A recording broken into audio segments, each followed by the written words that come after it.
Welcome to European True Crime. I'm your host, Lisa. As always, you can find images from today's case on our Instagram, EuroTrueCrime. Transcripts and source notes are available on our website, europeantruecrimepodcast.com.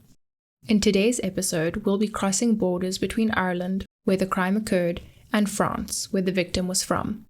The geography of Ireland comprises relatively low-lying mountains surrounding a central plain with several navigable rivers extending inland. On the southwest coast of Ireland lies West Cork, a tourist region known for its rugged natural environment, beaches, and social atmosphere.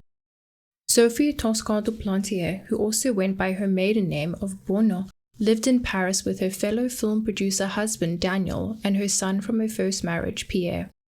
Her and her husband both had very successful careers in the film industry, but she didn't relish being in the spotlight. She had visited Ireland several times as a teenager, and in 1993 she bought the cottage at Toormore as a holiday retreat and peaceful refuge. She visited regularly, often with her son, where she was known as Sophie Bouniol by the residents of this rural area of West Cork. She decided to take a quick trip to her cottage just before Christmas in 1996. She had asked some of her friends if they would like to join her, but none were able to. She arrived in West Cork on the 20th of December, intending to fly back to Paris on the 23rd for a holiday in West Africa with her husband.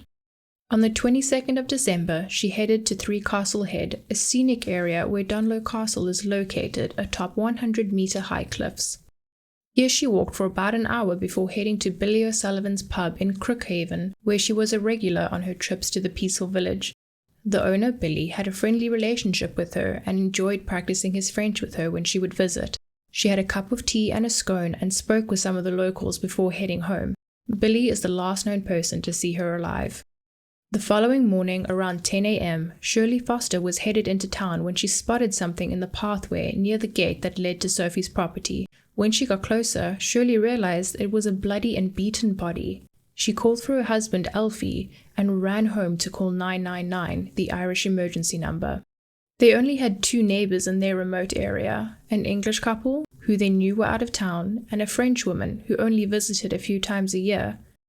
Alfie believed that they had seen Sophie at the house over the weekend, so Alfie headed to her house to warn her of the gruesome discovery and not to go outside, but he got no answer when he knocked on the door. The Gardaí arrived. They had never had a murder in their quiet town before, and therefore had no experience with all the steps that they needed to take to preserve the crime scene. At 12:45 p.m., the body was identified as 39-year-old Sophie by a nearby farmer who knew her.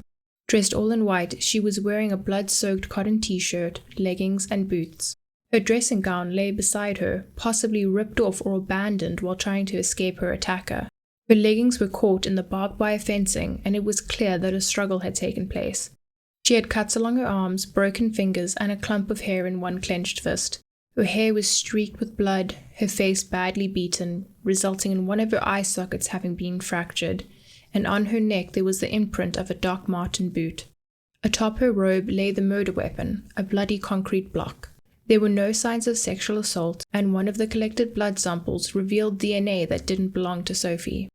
When they examined Sophie's house, they found signs that there could have been another person there that night. 2 wine glasses were washed up beside the kitchen sink, and at the dining table, 2 chairs had been pulled close together. A reading book was resting on the table beside the chairs. At 2 p.m., a news report announced the murder, and within 20 minutes the first journalist arrived on the scene, Ian Bailey, an English investigative journalist who had moved to West Cork for a change of pace and to write poetry in the peaceful countryside. He didn't spend much time at the scene or ask many questions. Nevertheless, the international media frenzy would shortly begin. The local guards were not equipped to conduct a murder investigation, so they contacted the experts in Dublin at the Garda Technical Bureau. The investigators in Dublin got the call at around 3:30 p.m. The journey to West Cork took them almost 7 hours, and when they arrived at the station around 10 p.m., there was no one there. They managed to call 999 from the phone box and asked for someone to come back to take them to the crime scene. There had also been difficulty contacting the pathologist, and they were unable to move the body until he arrived. Sophie was left where she was found, out in the elements, guarded by 2 policemen through the night until 24 hours after her discovery, when the state pathologist finally arrived. It was now the 24th of December, and she had been left outside for so long and in freezing weather, it was impossible to determine her time of death, information vital to any murder case. Detectives believed that during the night of the murder, someone had come to the property. While unsure if they had entered the home or not, somehow the person caused Sophie to exit the house. Whether they chased her or by her own volition, Sophie came to be at the spot by the gate and the perimeter fencing where she was violently attacked. Sophie fought back, and the two of them collided with the sharp briar bushes and barbed wire fencing, scratching both Sophie and her assailant. The killer had eventually overpowered her and used the concrete block to bludgeon her. On Christmas Day, members of the community gathered at the pier after Mass for the annual Christmas swim in the icy water. The reality of the murder was beginning to sink in, and people were discussing and speculating the crime. There were rumors everywhere, and for the first time, people began to lock their doors at night. Detectives were there as well, keeping an eye out for anyone who might have scratches on themselves, possibly caused by the thorny vines of briar branches. On the 11th of January, there was a major development in the case. The Gardaí received a phone call from a woman going by the name Fiona, who was calling from a phone booth. She said that she had seen a man approximately 1.5 kilometers southeast of Sophie's house on Kilfadder Bridge at around 3 a.m. on the night of the murder, but she would say no more. The Gardaí made a plea on television for her to call again, and the following day she did. She said that she didn't want to identify herself and get involved in the case. When she had been out that night, it had been with an ex-lover, and she didn't want her husband to find out about it. On the 24th, she called for the third time, but she made the mistake of calling from her home. The call was traced and her real identity revealed. Her name was Marie Farrell. Marie did a television interview recounting her story. She had been driving from Goleen to Skull and saw a man in the headlights of her car. He was wearing a long dark coat, walking along the bridge, and appeared to be in a drunken state, waving his arms around and looking up to the sky. Then, in early January, Marie was at the grocery store when she saw the man again. She got the attention of the nearby Gardaí and pointed the man out. They told her that his name was Ian Bailey, journalist and poet, first on the scene of the murder, Ian Bailey. Ian moved to West Cork to escape the rat race, where he now lived with his partner Jules, roughly 3 kilometers northeast of Sophie's house. He hadn't done any journalism since leaving England, instead choosing to focus on his passion for poetry and pursued the romanticized image of the Irish poet, even changing his name to the Irish spelling of Owen. With Marie's statement in hand, the Gardaí narrowed their focus onto Ian. At this time in January, he was still actively covering the case as a journalist for the Irish Daily Star and the Sunday Tribune, focusing on the so-called French connection. However, back in December, immediately after the crime, Ian seemed to know details of the investigation that no one else did. On the 28th, he wrote about the 2 wine glasses on the sink and that she hadn't been sexually assaulted, things he shouldn't have known about unless he had a very good connection with one of the investigators. He also began writing and implying salacious things about Sophie's love life, such as her having multiple lovers. None of the locals had heard of this rumor before, and it's not the kind of thing that Sophie would have been able to keep quiet for long in such a small town. His lover's theory then segued into his stories about the French connection to the case, speculating that her husband Daniel had hired a hitman because he stood to lose half of his estate in a divorce from Sophie, and that he had a large life insurance policy on her, of which he would be the beneficiary. With regards to lovers, Sophie had had a lover in the past. In 1992, she began a relationship with Bruno Cabonnet. Daniel knew about it, and Sophie had made the decision to separate from him, but they had remained married. She had visited West Cork at least twice with Bruno in the time that they were together, but it is said that Bruno was quite possessive, and around Christmas of 1993, their relationship had ended acrimoniously, and she went back to Daniel. At the time of the murder, Bruno had been in France at an art event, so he was ruled out as a suspect. Ian had referenced the wine glasses and chairs that had been pulled close as evidence that Sophie hadn't been alone that night. However, her family described how Sophie commonly read sitting in one chair with another pulled close so she could prop her feet up on it. The discovery of the book on the dining table next to the chairs supports this theory. The wine glasses by themselves, clean and next to the sink, don't necessarily mean that anyone else had been there that night. Sophie's husband Daniel had seemed suspicious at first. In Ireland, people spoke of the husband who wouldn't travel to West Cork to identify his wife's body or even speak to investigators. But back in Paris, Sophie's friends saw a devastated and grieving man, riddled with guilt for having not been there to protect his wife from the horrific crime. The hitman theory also didn't hold water. Sophie's holiday cottage was in such a remote area that even locals would have struggled to find it.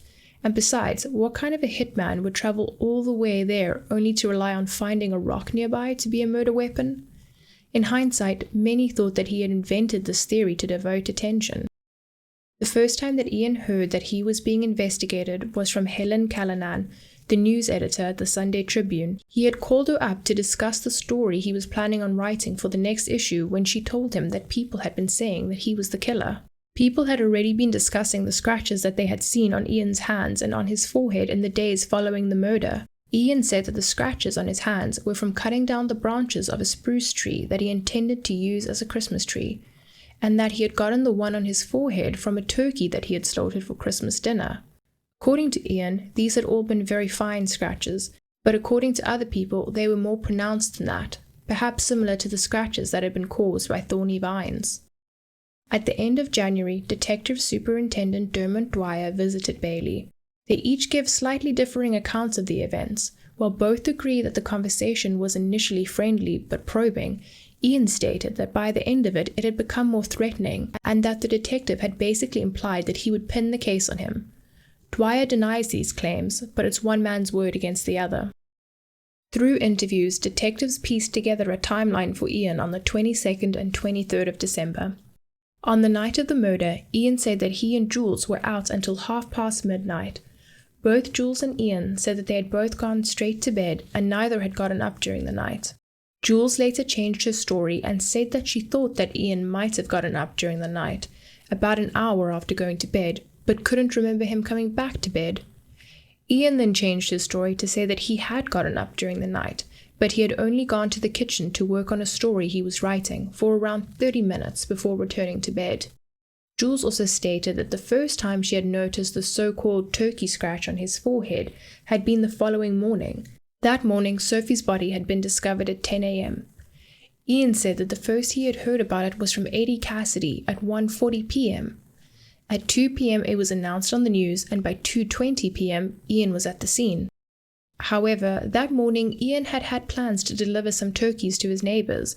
A local stated that at 10:45 they had seen Jules in the village and that she had said, "Ian is out investigating a murder." Then at 11:30 and 11:45, he called neighbors to cancel his deliveries, saying, "A French woman has been murdered." Again, it seemed like Ian had information he really shouldn't have known yet. Ian was then arrested under suspicion for murder on the 10th of February. He was held for 12 hours for questioning, the longest duration the law would allow under Section 4 of the Criminal Justice Act. While detained for questioning, police searched his property.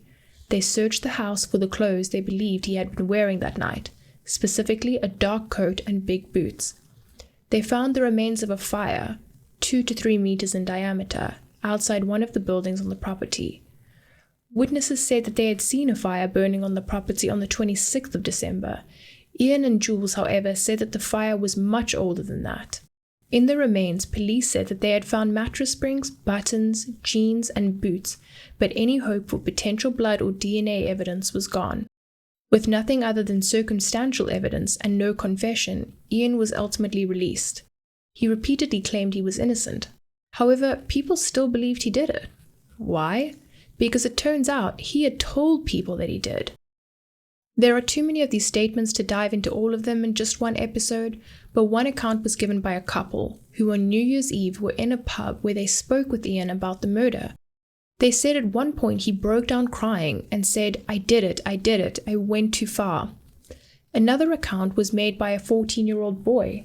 Ian was giving him a lift home, and while making polite conversation, he said Ian blurted out, "I went up there and bashed her brains in with a rock."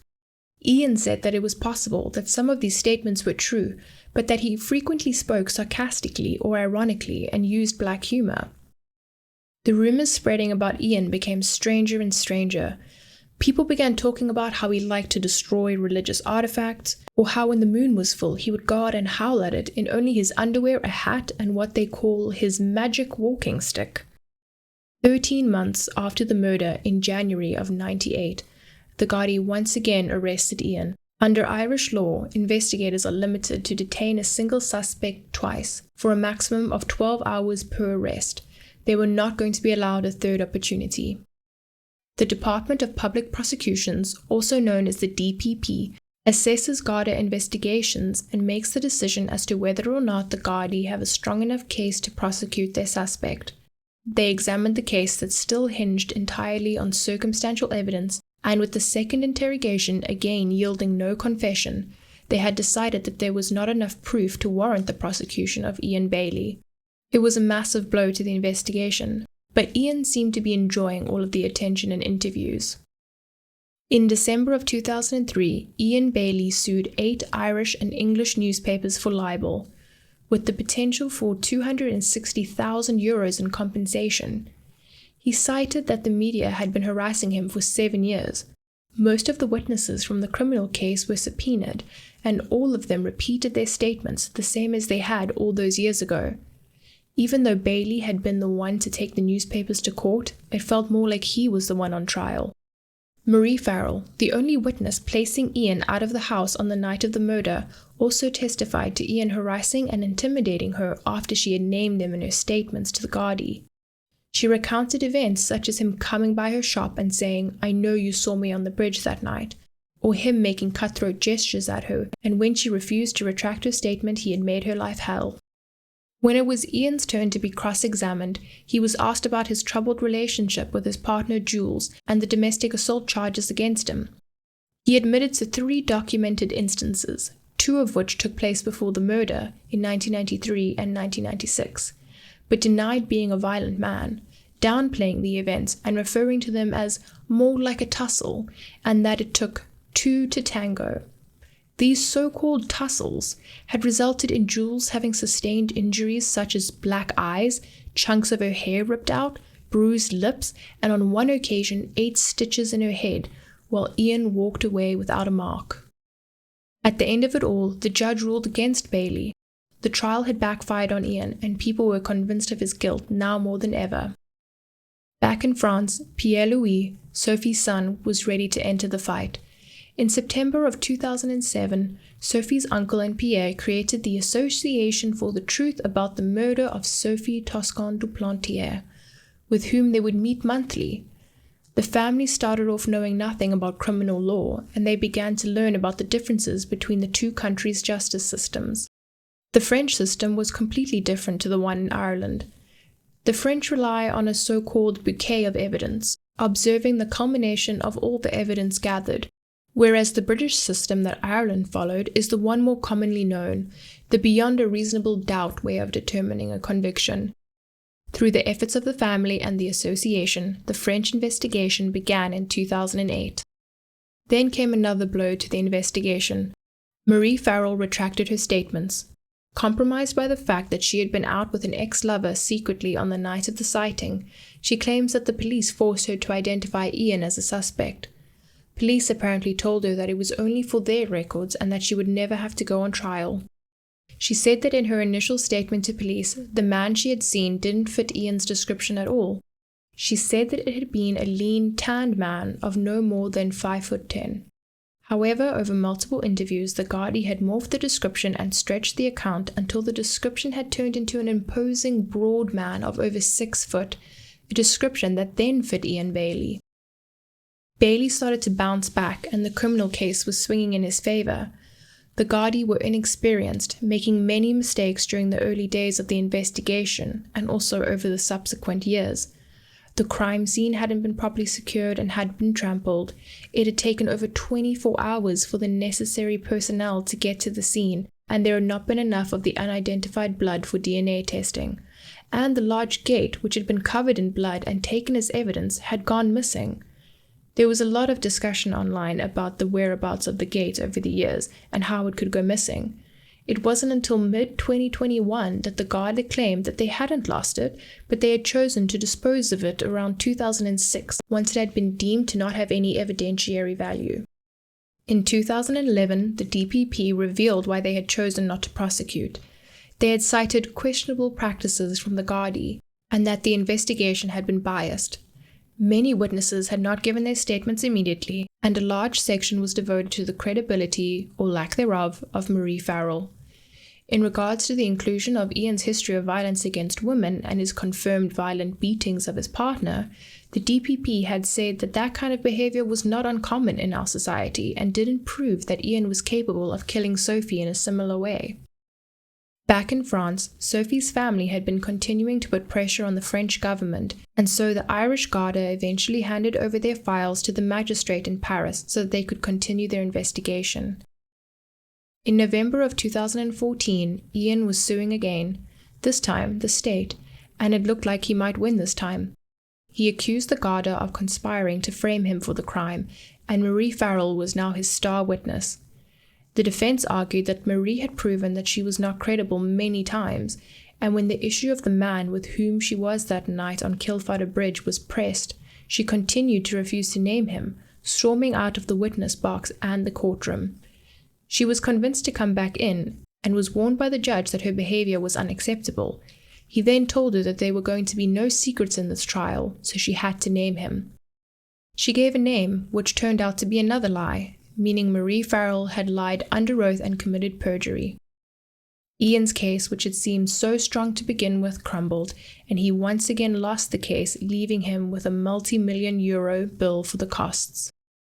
Ian had stated time and time again that he didn't know Sophie, and that he had never met her, that she had only ever been pointed out to him by Elfie once when Ian was at his property to do some gardening work. However, Elfie says that he is 90% sure that he didn't just point her out, but that he had actually introduced Ian and Sophie. Back in France, they had gathered even more evidence that contradicted Ian's statement that he had never known Sophie. Sophie's friend Agnes remembers being told about a man who wrote poems. It was on a trip to Ireland a few days before Sophie's birthday. She called Agnes and told her that this man wanted to meet her and tell her about a project about poetry. Agnes goes on to say that Sophie found him strange and a worrying character. Guy Gerard, a filmmaker and colleague of Sophie's, said that the evening before she departed for Ireland, they had spoken and she told him of her neighbour, Ian Bailey, a writer and poet that was interested in domestic violence stories. In May of 2019, the French trial of Ian began in absentia. They had never spoken with him personally, and the majority of the case was based on written documents provided to them by the Irish Garda. 22 years after the murder of Sophie Toscan Du Plantier, the French court found Ian Bailey guilty of her murder and sentenced him to 25 years in prison. Ian was, of course, not in France, so the French had to petition for his extradition. Almost a year and a half later, in October of 2020, the High Court in Ireland ruled that Ian would not be extradited. In March of 2021, Jules broke up with Ian via letter, but he has been unable to find somewhere else to live due to his notoriety, so he's still residing at Jules's cottage in West Cork. In September of 2021, Ian Bailey said in an interview that he would be willing to take a polygraph test to prove that he wasn't involved in Sophie's murder. But then in early October, once one was offered to him, he stated that he was too busy and would not be taking it. The investigation is still ongoing, and there are frequently new updates in the case. With this case, there is far more focus on Ian, and he is sometimes treated more like a celebrity than a murder suspect.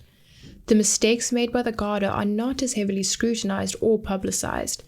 If it weren't for the trampled crime scene and the incredibly long wait for the necessary personnel, maybe there would have been enough physical evidence to find the guilty party. Above all else, Sophie is the one who seems the most forgotten in this case. If Ian Bailey is innocent, he has been persecuted for the last 25 years. If he is guilty, he has avoided justice for far too long. After reading countless articles and watching many documentaries, all that I know for sure is that Ian Bailey is an eccentric man with a history of domestic violence. But is he a murderer? Ultimately, there has been no physical or forensic evidence found, and I think the majority of us would rather see a guilty man go free than see an innocent one incarcerated. As the case is still being investigated, hopefully one day we will find out the truth and find justice for Sophie. And that brings us to the end of this episode. Thank you for listening. You can find European True Crime on Twitter, Instagram, YouTube, and Patreon. Links are available in the episode description.